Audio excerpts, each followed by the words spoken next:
अब तक तो आपने सोशल मीडिया के माध्यम से सुशांत सिंह के बारे में सब कुछ जान लिया होगा। आपको ये भी पता चल गया होगा कि उन्हें समस्या क्या थी। उनकी लास्ट फोटो देखकर तो उनके गले पर वी मार्क था या ओ मार्क था, यानी ये हत्या थी या आत्महत्या थी, इसकी जांच तो आपने कर ही ली होगी। डिप्रेशन का कारण बॉलीवुड था या उनकी लव लाइफ थी या उनकी पूर्व मैनेजर की मौत, इन सब बातों का तो आपको पता चल ही गया होगा। अपने छोटे भाई बहनों को अपने रूम से डांट के बाहर भगाकर आपने वो स्टेटस तो जरूर ही डाला होगा, रिप सुशांत सिंह वाला। और हाँ, बॉलीवुड और पैसों को भी गाली देना आप बिल्कुल नहीं भूले होंगे। अरे भाई, बॉलीवुड, नेपोटिज्म, खानदानी इंडस्ट्री, ये शब्द आपने भी तो सीखे होंगे ना। और हाँ, इस समय की सबसे बड़ी डिबेट, सुशांत सिंह के आगे रेस्ट इन पीस लिखना है या ओम शांति ओम लिखना है, या कुछ भी लिखना है या नहीं लिखना है, ये भी तो तय करना जरूरी है।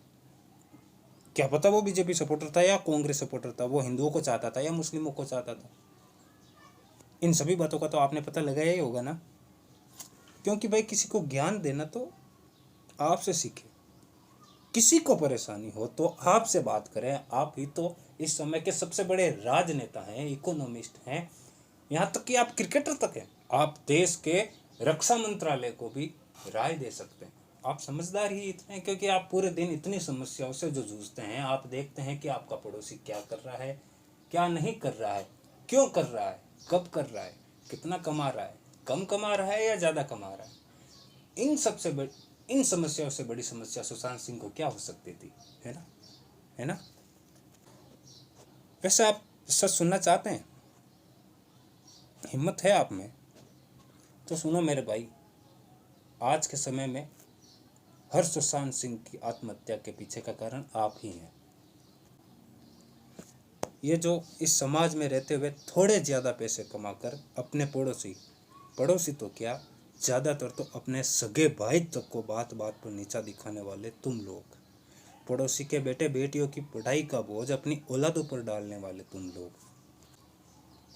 या अपनी औलाद की मेहनत जिसमें तुम्हारा 1% भी हाथ नहीं है, उस मेहनत पर घमंड करके दूसरे के बच्चों को सुशांत सिंह बनाने वाले, एक हाथ में दारू या सिगरेट लेकर अपने करीबी या दोस्तों को जज करने वाले तुम हो। पीठ पीछे दूसरों के बारे में बात बनाने वाले तुम हो। किसी की मजबूरियों की कहानी बनाकर उसको फहासी या बिगड़ापन बताने वाले तुम हो। तुम कारण हो हर। अरे हाँ, वो भी तो है जिन्हें किसान और सेना के जवान की पोस्ट देखनी थी। तुम भी तो जिम्मेदार हो उस किसान की मौत के, जो अपनी जाति धर्म परिचित या पैसे लेकर अनपढ़ गवार नेताओं को उन मेहनती किसानों पर 5 सालों के लिए थोप देता है। अरे तुम ही तो वो हो जो उसके खून पसीने के गेहूं चावल, भैया इतना महंगा थोड़ी लूंगा, मैं तो इतने से ही पैसे दूंगा, ऐसी ओछी बार्गेनिंग करके उसकी हिम्मत गिराने वाले भी तो तुम हो। तुम हमको सिखाओगे किसका सम्मान कैसे करना है, किसके लिए क्या पोस्ट डालनी है। और हाँ, वो क्या था कि अगर कोई परेशानी है तो मुझसे बात करो। तुम किसी के मन की बात सुनोगे, उसकी परेशानियां दूर करोगे। जो एक मरे हुए इंसान के शरीर की फोटो सोशल मीडिया पर ब्रेकिंग न्यूज कहकर शेयर करता हो अपने लाइक्स और शेयर बढ़ाने के लिए, तुम किसी के मन की बात सुनोगे।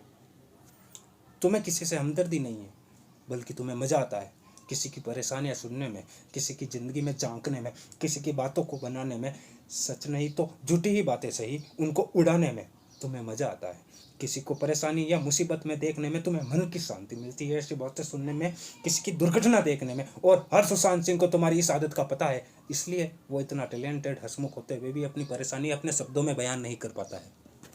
तुम्हें अपनी ज़िंदगी चलाने के लिए इस समाज के अंदर कोई ना कोई मुद्दा चाहिए। तुम्हें किसी ना किसी को गाली देनी है, किसी ना किसी को सही ठहराना है, किसी ना किसी को गलत कहना है।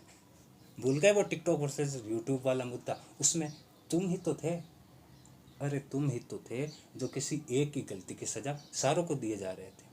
तुम्हें मुद्दा चाहिए होता है, तुम्हें बात करनी होती है, चाहे वो हिंदुस्तान वर्सेस पाकिस्तान की हो, वो चाइना वर्सेस हिंदुस्तान की हो, वो कांग्रेस वर्सेस भाजपा की हो, वो पंडित या दलित की बात हो, वो हिंदू या मुसलमान की बात हो। तुम्हें किसी को सही और किसी को गलत कहने में मज़ा आता है। तुम्हें मज़ा आता है किसी की खून पसीने की कमाई को गलत बताने में। तुम्हें मज़ा आता है लोगों के जज्बातों के साथ खेलने में। तुम किसी को क्या सुनोगे। और तुम जो सुशांत सिंह को कायर कह रहे हो, किसी आत्महत्या करने वाले को कायर कह रहे हो, सोच के देखो एक बार कि तुम्हें अपने घर परिवार यार दोस्तों सबसे लास्ट बार मिलने का मौका मिलता है। मौत क्या है। अगर तुम्हें लगता है कि कोई तुम्हें थप्पड़ भी मारने वाला है, तुम 4 4 गली दूर छोड़ के भागते हो। सुसाइड करने वाले को तुम कायर बुलाते हो। कभी कोशिश करना सिर्फ सोचने की,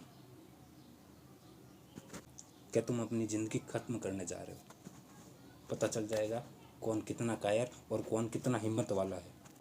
और हाँ, यही कारण है कि हर सुशांत सिंह को मौत से ज़्यादा तुम्हारी गिरी हुई मानसिकता से डर लगता है। बीमार वो नहीं था, बीमार तुम हो। और वो कायर नहीं था, कायर तुम हो।